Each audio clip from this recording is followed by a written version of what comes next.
omuzimu ogw'ekitongole gukyatutambulirako.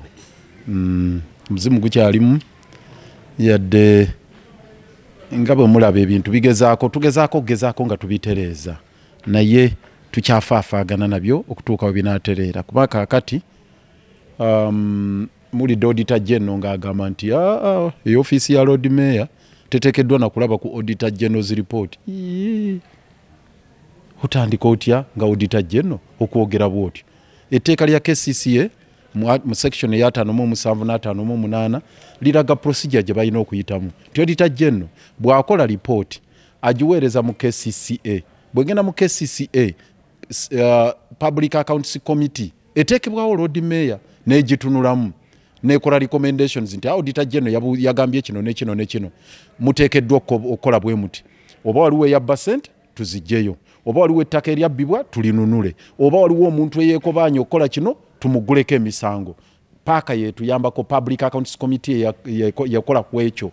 Okusinziira ku nsobi Auditor General z'abaalaze mu lipooti ye. Bwe mala obbiraga etteeka ligamba mu section eya 5.8 Lord Mayor ne Executive Director bateekeddwa okuteeka mu nkola paaka kyebeebawabudde okukola Public Accounts Committee then ne tulipotinga mu Parliament. Kaakati ekintu ekyo kibadde nga tekyakolebwa nga twagala okulaba nga alipoota ya Auditor General tu harmonizinga ne office ya Executive Director ne SEC ye lukiiko lw'enkulembera olw'executive then tujjeyo ne report eyawamu nga tugamba nti Auditor General yayogera ku nsonga eno bwete era Public Accounts Committee bwe yazzeemu n'ebyetegereza n'egamba tukole kino ne kino era office ya Lord Mayor ne Executive Director kino kyekoze oba kyetuteekateeka okukola okusinziira kuwabulwa kwa Public Accounts Committee ng'etunuulira ensobi Auditor General ze yalaga.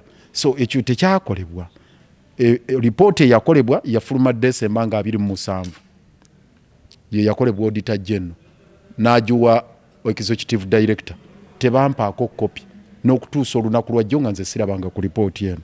December 27 December 24 report yakolebwa December 24 ng'enkeera Christmas 2024 nagirabye lunaku lwajjo ng'ate tebagimpadde officially. Kakati ekyo nga kikyamu. Ekyokubiri report eno nga Public Accounts Committee tennagiyitamu. Ekyokusatu ne response oba okuddamu okwawebwa mu Parliament muwandiike era tebampaako kopi ne kujja butereevu mu Parliament. So nga executive nga tetunaba kutuula ng'ate mulimu ensonga enkulu. Nja kubawayo ensonga enkulu ng'emu.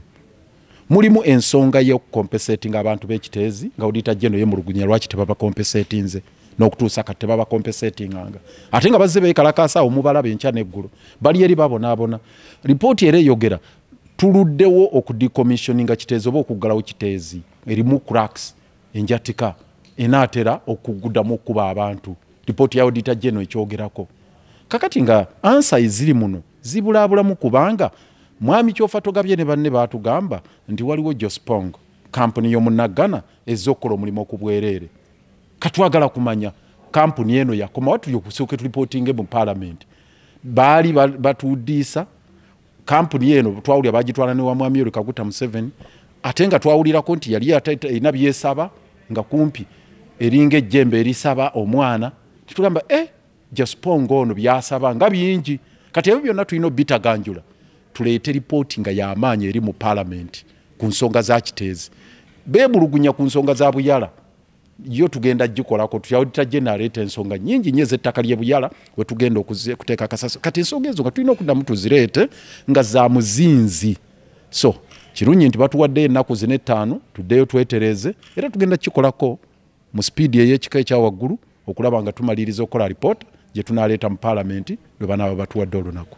Komiti ya Kosase twabadde tuyise KCCA nga mu ekyo tusuubira okwogera ne Executive Director ne Lord Mayor mwennyini ow'ekibuga kino Kampala okuwa report ku nsonga ez'enjawulo ezeekuusa ku biki ebiri mu kibuga naye naddala ssente ezibaweebwa okubeera nti bazoogerako emirimu egyakolebwa embalirira n'okubeera nti bongera tukakasa nti sente ezibaweebwa zikola era zituukiriza ebigendererwa byazo.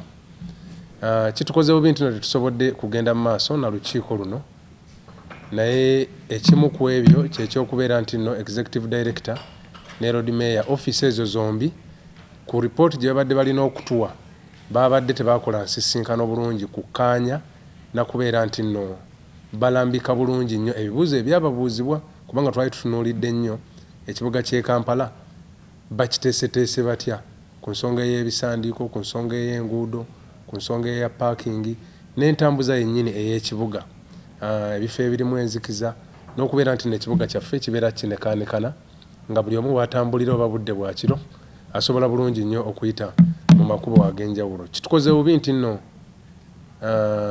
tetusobodde genda maaso na lukiiko luno, naye nga bwe tukimanyi abantu bangi balowooza nti executive director w'e Kampala ateekeddwa kukola yekka, ekitali kituufu. Ate bangi tumanyi nti nno omukulembeze alondebwa abantu kati nga Lord Mayor bwe yalondebwa ateekeddwa okumanya n'okutegeera ssente bwe zikozesebwa n'okutegeera embalirira zonna n'okuba nti nno avunaanyizibwa ku kibuga nga bwe kirina okutambula. Naye newankubadde ofisi ezo zizze nga tezeeteeseteese bulungi, tulina essuubi nti bajja kusobola okweteekateekawo bulungi batuwe ripooti ey'omuggundu ey'ekimemmete ku kitya ekibuga bwe kiteekeddwa okutambuzibwa. Kasasiro abeere nga tasaasaana buli wamu, ne bwe bamuteeka naddala ensonga ezakiteezi nga bwe mujjukira nga tetuddamu ate kufuna nsonga buzibu bwe butyo.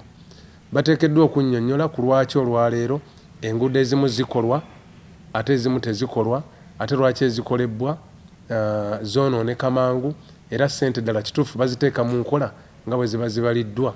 Ebyo ebimu ku bye tubadde tusuubira, naye tulowooza nti Lord Mayor ne Executive Director bajja kwesonyiwa nnyo ebyobufuzi batunuulire enteekateeka y'ekibuga n'enkola y'emirimu. Ekyo nno kikulu nga tetutunuulidde nnyo bya bufuzi, kubanga Executive Director tagenda mu kalulu, alondebwa bulondebwa President w'eggwanga. Ate Lord Mayor agenda mu kalulu naye alondebwa abantu balina okunnyonnyola, kubanga singa babeera tebafunye service kiba kimukosa ng'omuntu. Naye tulina essuubi nti nga bwe batusuubiza nti bajja kwetereeza, bagenda kukomawo nga beeterezezza bulungi batunnyonnyole, kubanga bombi bakwatibwako ekibuga ate era bakwatibwako embalirira eya ssente eziba zibaweebeddwa okukola projects ez'enjawulo. Omuzimu ogw'ekitongole gukyatutambulirako, omuzimu gukyalimu, yadde nga bwe mulaba ebintu tugezaako nga tubitereeza, naye tukyafaafaagana nabyo okutuuka we binaatereera. Kuba kaakati mulidde Auditor General ng'agamba nti ey'ofiisi ya Lord Mayor teteekeddwa na kulaba ku Auditor General's report. Otandika otya nga Auditor General okwogera bw'otyo?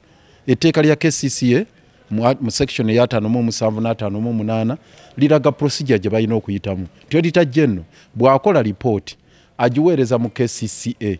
Bw'egenda mu KCCA Public Accounts Committee eteekebwawo Lord Mayor n'egitunulamu nekola recommendations nti Auditor General yagambye kino ne kino ne kino, muteekeddwa okukola bwe muti.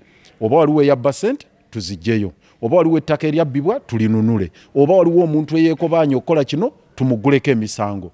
Paaka yetuyambako Public Accounts Committee yakola ku ekyo okusinziira ku nsobi Auditor General z'abaalaze mu lipooti ye. Bwe mala obbiraga etteeka ligamba mu section eya 5.8 Lord Mayor ne Executive Director bateekeddwa okuteeka mu nkola paaka kyebeebawabudde okukola Public Accounts Committee, then ne tulipotinga mu Parliament. Kaakati ekintu ekyo kibadde nga tekyakolebwa, nga twagala okulaba nga alipoota ya Auditor General tu harmonizinga ne office ya Executive Director ne SEC ye lukiiko lw'enkulembera olw'executive, then tujjeyo ne report eyawamu nga tugamba nti Auditor General yayogera ku nsonga eno bwetyo.